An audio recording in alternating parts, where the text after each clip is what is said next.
In this video, we will be having a look at the Sony HXR MC2500. Firstly, let's have a look at the connectors and the camera. First up on the side you have the AV connectors as well as the BNC connector. Besides that, you have the HDMI lead connection and also the USB connector. Along the top and the handle you have the zoom button and the record button. This camera has one active Sony multi-interface shoe which allows you to add XLR adapters and lights which Sony sell as standalone products. In total, the camera has one multi-interface shoe and two cold shoes which can be handy to mount additional accessories. Now let's have a look at the settings the camera has to offer. Firstly, by going into the menu. You can see in the camera settings tab you have various options. First you have ring setting. In this tab you can set what you want to assign to the lens ring, such as zoom, focus, iris and gain, to name a few. Second, you have the AGC limit. Thirdly, you have the white balance setting. In this, Sony have already created two presets, one for outdoor and indoor. The third one is manual temperature, so you can set your own. In the next tab, you can set your manual white balance once you have selected it to manual. Next up, you have the zoom type. The camera offers three options: optical, on clear image zoom, and finally digital zoom. Then there is steady shot options, standard and optical steady. The next option is mode set. In this, you can set the camera to full manual or auto, and also you can select a preset scene. In the scene selection tab you have various presets which come already with the camera. Next is the auto backlight option, followed by the face detection option. Then you have the multi-interface shoe option setting, followed by the classic color bars option, which are great if you're linking this up to a gallery in a TV studio. That's pretty much the shooting settings. Now we will look at the various recording formats the camera has, such as to shoot full HD at 1080p. Here you can see the various options offered, ranging to suit your project needs. The media selection option lets you choose if you want to shoot on the internal 32GB memory or on an SD card.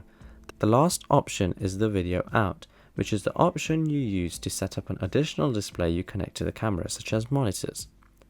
Next is the audio settings of the camera. First, you have the options to set the volume of the camera when in playback mode. Then you have the audio format, two options: linear, PCM or Dolby Digital. The next option is audio recording input level, which you can see you have three options. Mine is on manual. In the next tab you can set the manual recording level.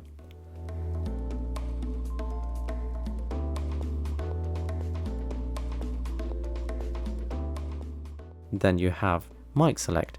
This is either the multi-interface hot shoe adapter or a 3.5mm stereo microphone. And finally you have the audio output timing options. Next we will look at the display option. This section is full of display settings that you can alter to suit your needs, such as grids, a crosshair in the middle, peaking, audio level displays, plus much more. First you have the histogram settings, followed by zebra.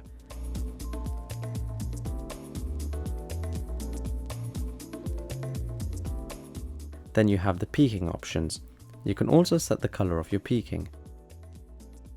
Then various options for markers, followed by focus mag ratio, camera level display, audio level display, zoom display, focus display, shutter display, then an option to adjust the LCD brightness. Next are the settings for the viewfinder. Just to make a note, whatever is visible on the LCD will also be the same in the viewfinder. So when you close the screen, the same display will appear in the viewfinder. I will leave it till here with the settings, as we have gone through the main ones. What we will do now is analyze the camera display. Firstly, I have set the screen to look like this, such as I've enabled the grids and the crosshair in the middle. Also I've enabled the histogram. This camera offers lots more options like this to customize the camera to your preference. Looking at the screen, you can see the audio level meters, again which are to monitor sound levels.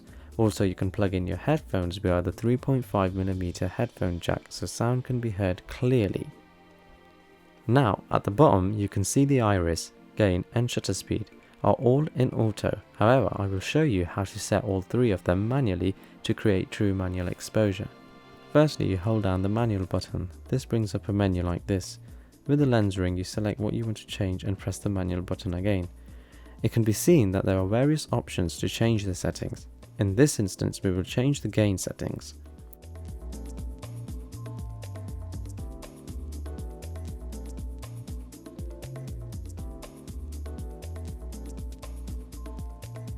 We will do the same with the iris and finally for the shutter speed.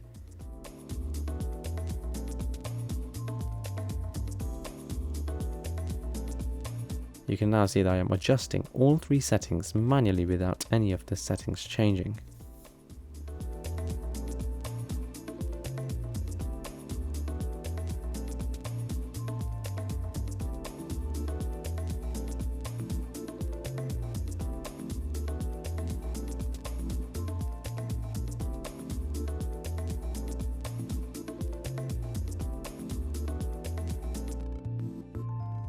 I've tried my best to cover as much as possible in a short time.